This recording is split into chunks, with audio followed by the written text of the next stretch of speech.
Hey guys, how are you? Welcome back to my channel, The Fallen Pages. So I'm going to start with Sahih al-Bukhari, Hadith number 47.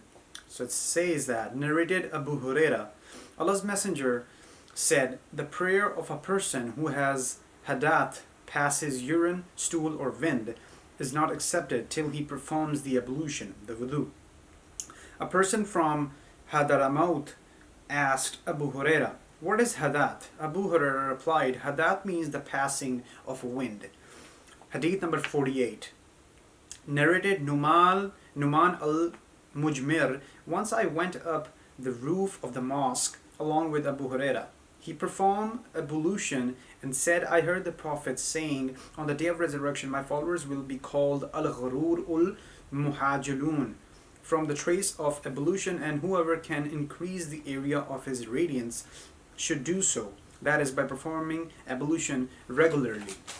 Hadith number 49, narrated Abad bin Tamim, the uncle asked Allah's Messenger about a person who imagined to have passed wind during the prayer. Allah's Apostle replied, he should not leave his prayers unless he hears sounds or smells something. Hadith number 50, narrated Khurayb Ibn Abbas said, the Prophet slept till he snored and then prayed, or probably lay till his breath sounds were heard and then got up and prayed. Ibn Abbas added, I stayed overnight in the house of my aunt Maimuna. The Prophet slept for a part of the night, and late in the night he got up and performed ablution from a hanging water skin, a light, perfect ablution, and stood up for the prayer. I too performed a similar ablution. Then I went and stood on his left. He drew me to his right and prayed as much as Allah wished, and again lay and slept till his breath sounds were heard. Later on the muadhin, call maker for the prayer, came to him and informed him that it was time for prayer. The Prophet went with him for the prayer without performing a new ablution. Sufyan said to Umar that some people said the eyes of Allah's Messenger sleep, but his heart does not sleep. Umar replied, I heard Ubad bin Umar saying that the dreams of prophets were divine inspiration, and then he recited the verse, I, Abraham, see in a dream, O my son, that I offer you in sacrifice to Allah. Hadith number 51, narrated Usama bin Zayd, Allah's Messenger proceeded from Arafat till when he reached the mountain pass. He dismounted, urinated, and then performed ablution, but not a perfect one. I said to him, Is it the time for the prayer, O Allah's Messenger? He said, the place of prayer is ahead of you. He rode till when he reached Al-Muzdalifah. He dismounted and performed ablution, and a perfect one. The call for Iqamah was pronounced, and he led the Maghrib prayer. Then everybody made his camel kneel down at its place. Then the Iqamah was pronounced for the Isha prayer, which the Prophet led, and no prayer was offered in between the two prayers, Isha and Maghrib. Hadith number 52, narrated Ata bin Yasir. Ibn Abbas performed ablution and washed his face in the following way. He ladled out a handful of water, rinsed his mouth, and washed his nose with it by putting in water and then blowing it out. He then took another handful of water and did like this, gesturing, joining both hands, and washed his face, took another handful of water and washed his right forearm. He again took another handful of water and washed his left forearm, and passed wet hands over his head, and took another handful of water and poured it over his right foot up to his ankles, and washed it thoroughly, and similarly took another handful of water and washed thoroughly his left foot up to the ankles, and said, I saw Allah's Messenger performing ablution in this way. So as the topic was wudu and ablution, so I wanted to mention the ayah, the surah in the surah that in which the wudu is mentioned in the Quran. So it's basically Surah Al-Maidah, surah number 5 and verse number 6. So it is said that, O believers, when you rise up for prayer, wash your faces and your hands up to the elbows, wipe your heads and wash your feet to the ankles, and if you are in a state of impurity, then take a full bath.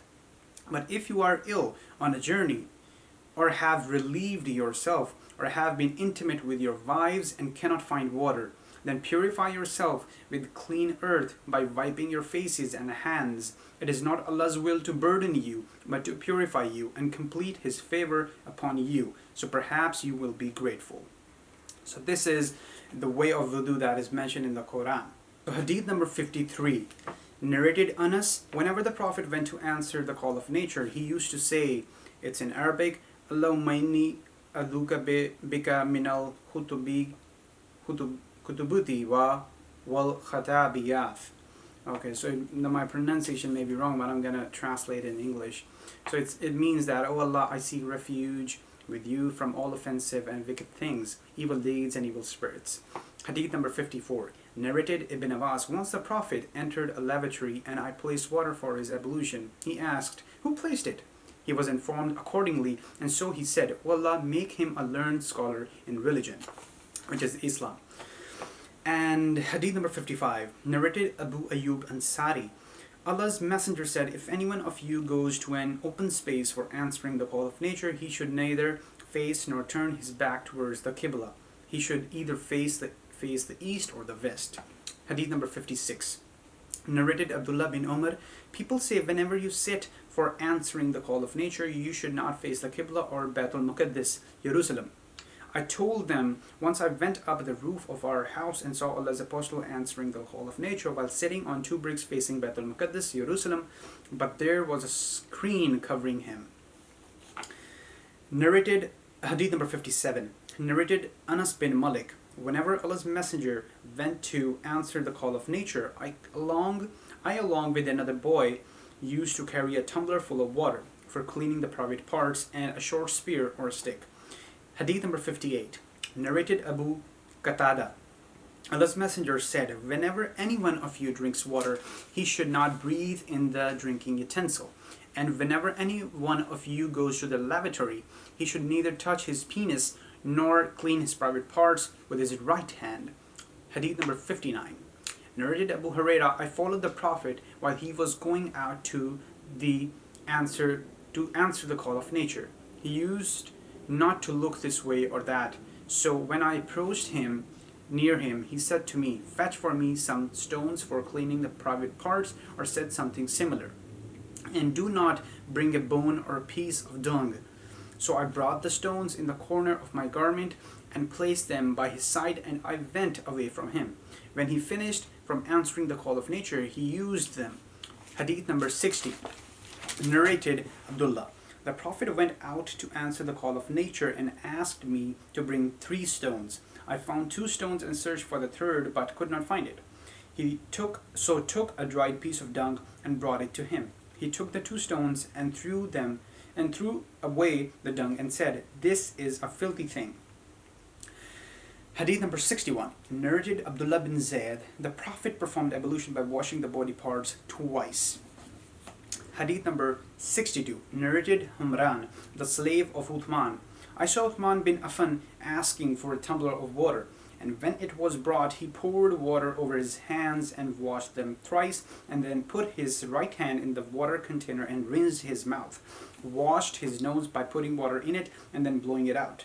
Then he washed his face and forearms up to the elbows thrice, passed his wet hands over his head, and washed his feet up to the ankles thrice. Then he said, Allah's Messenger said, if anyone performs ablution like that of mine and offers a 2-rakat prayer during which he does not think of anything else not related to the present prayer, then his past sins will be forgiven. Hadith number 63. After performing the ablution, Uthman said, I am going to tell you a hadith which I would not have told you had I not been compelled by a certain holy verse. The sub-narrator Urva said, this verse is verily those who conceal the clear signs and the guidance which we have sent down. Surah number 2, ayah number 159. I heard the Prophet saying, if a man performs ablution perfectly and then offers the compulsory congregational prayer, Allah will forgive his sins committed between that prayer and the next prayer till he offers it.